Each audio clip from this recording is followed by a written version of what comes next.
টিটাগড় থানা ঘেরাও কর্মসূচির বিজেপির। গত 14ই আগস্ট বিহার রাস্তাঘাট সংস্কারের দাবিতে ব্যারাকপুর আনন্দপুরি স্টেট ব্যাংকের কাছে পথ অবরোধ করে বিক্ষোভ দেখাচ্ছিলেন বিজেপি কর্মীরা।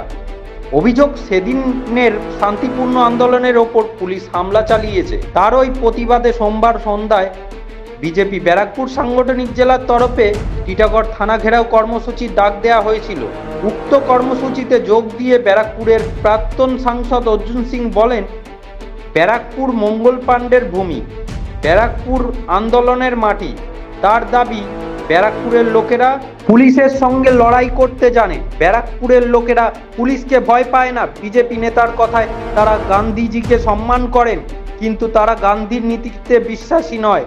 তার পাশাপাশি বিরোধী দলের মুখ্য সচেতক শঙ্কর ঘোষ বলেন, পশ্চিমবঙ্গের পুলিশ দলদাসে পরিণত হয়েছে। রাজ্যের সর্বত্রই পুলিশ এবং তৃণমূলের দুষ্কৃতী এই যৌথ আক্রমণের সামনে দাঁড়িয়ে ভারতীয় জনতা পার্টির কার্যকর্তারা তারা যে লড়াই করছে, সেই লড়াইকে কুর্নিশ জানানোর কর্তব্য ভারতীয় জনতা পার্টির সমস্ত কার্যকর্তা। এই লড়াইয়ের সাথে ভারতবর্ষের স্বাধীনতা সংগ্রামের যে লড়াই, তার যে কতটা পার্থক্য আছে আমি জানি না। কারণ পশ্চিমবঙ্গ যে অন্ধকার এবং পাপের যে রাজত্ব তৈরি হয়েছে, তার থেকে স্বাধীন করবার জন্য ভারতীয় জনতা পার্টির কার্যকর্তা সহ সমস্ত প্রতিবাদী যে চরিত্ররা যে লড়াই করছে, তাদের প্রত্যেককে আমি কুর্নিশ জানাই। বিভিন্ন জায়গায় নেতা কর্মীদের বা পুলিশের যে অতি সক্রিয়তা দেখা যাচ্ছে, এই বিষয়টার কীভাবে মোকাবিলা করবেন বা দেখছেন? দেখুন, আমাদের মাননীয় বিরোধী দলনেতা ইতিমধ্যে এটা বলেছেন, ব্যারাকপুর বলে নয়, পুলিশের উচ্চপদস্থ আধিকারিকরা নিজেদের পাপ ঢাকতে এই অতি সক্রিয়তা দেখাচ্ছে। কারণ তারা জানে যে তৃণমূল সরকারের পতন শুধু তৃণমূলের দুষ্কৃতীদের বিপদ ডেকে আনবে না, তার সাথে সাথে এই দুর্নীতিগ্রস্ত সরকারি আধিকারিক, পুলিশ আধিকারিকরা তাদেরও বিপদ ডেকে আনবে। ফলে এই অতি সক্রিয়তার কারণ খুব সহজ, যে পাপ লুকোনোর জন্য তৃণমূল এবং পুলিশের এই উচ্চপদস্থ আধিকারিকরা একে অপরকে সহযোগিতা করছে। টিটাগড়ের পুলিশ একটু বেশি বাড়াবাড়ি করছে। এই যারা পুলিশরা তৃণমূলের কথা শুনে আমাদের নিরীহ কর্মীদেরকে যেভাবে হামলা করেছে, তার প্রতিবাদে এই থানা ঘেরাও আমরা করেছি। আর থানা ঘেরাও করে আমরা বলেছি, কিন্তু আমরা থানা কাছে যাই না। কেন? এরা পুরোপুরি তৃণমূল কংগ্রেসের দলদাস হয়ে কাজ করে।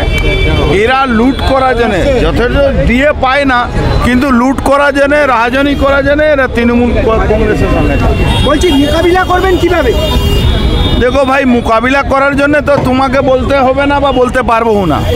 পুলিশ সঙ্গে মোকাবিলা করতে গিয়ে জন্য এফআইআর এর কথা বললাম তো, পুলিশ সঙ্গে মোকাবিলা করার জন্য যতগুলো আইনি পদ্ধতি আছে সেটা আমরা অবলম্বন করছি। আমরা এফআইআর করব, কোর্টে যাব, এদের এগেনস্টে সোজাসুজি ফৌজদারি মামলা করব। মেট্রো রেল নিয়ে একটা কথা বলছিলেন। মেট্রো রেলের কথাটা 100% সত্যি আছে, আমার কাছে পেপার আছে। রেলের 2200 কোটি টাকা অলরেডি আজকে 4 বছর ধরে এই গভর্নমেন্টের কাছে পড়ে আছে। তারা এই টাকাগুলো নিচ্ছে না আর খরচও করছে না, যাতে এখানে যদি ওই যেখানে পাইপটা আছে, জলের পাইপটা যদি একটা সাইডে সরিয়ে দেয়, তাহলে মাঝখান থেকে মেট্রো রেল চলে গেল। দেখুন, মেহগনি গাছ তো চুরি করার জন্য বাংলায় যতগুলো বলতে গেলে ফরেস্ট আছে, ফরেস্ট অফিসার আছে, ফরেস্ট ডিপার্টমেন্ট আছে, সবটাই চোরের আঁকড়া। এই ফরেস্ট মিনিস্টার তো ধরা পড়েছিল, তার আগেও খাদ্যমন্ত্রী ছিল। তো খাদ্য, ফরেস্ট সবটাই গাছটাও বেচে দেয়, খাদ্যটাও বেচে দেয়।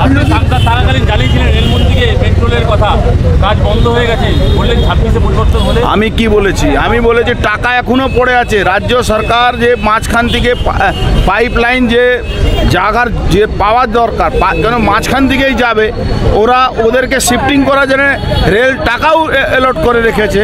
এরা না জায়গা দিচ্ছে না টাকা। বিরোধীদের আন্দোলনকে আঘাত করছে।